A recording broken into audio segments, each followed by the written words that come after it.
Ayan guys, ang ating sasakyan.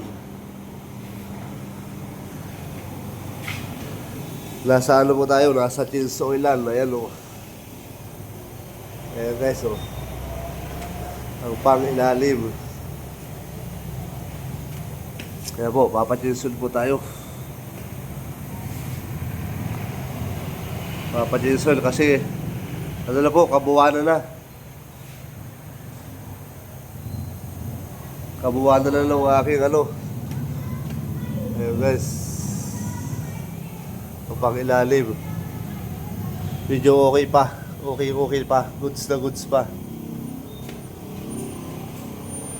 So yung gulong niya makapal pa rin. So, bakit niya ganito? Ayan guys, nakita ko ng pang-ilalim ng aking sasakyan.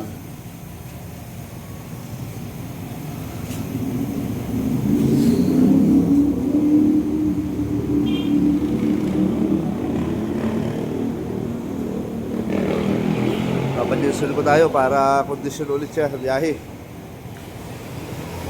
Kondisyon sa biyahe araw-araw. Ayan siya o. Ayan siya o.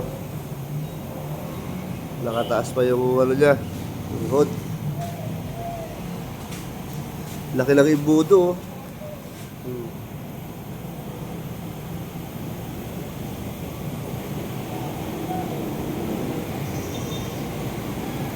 Tulo-tulo pa. Okay guys, bye-bye guys.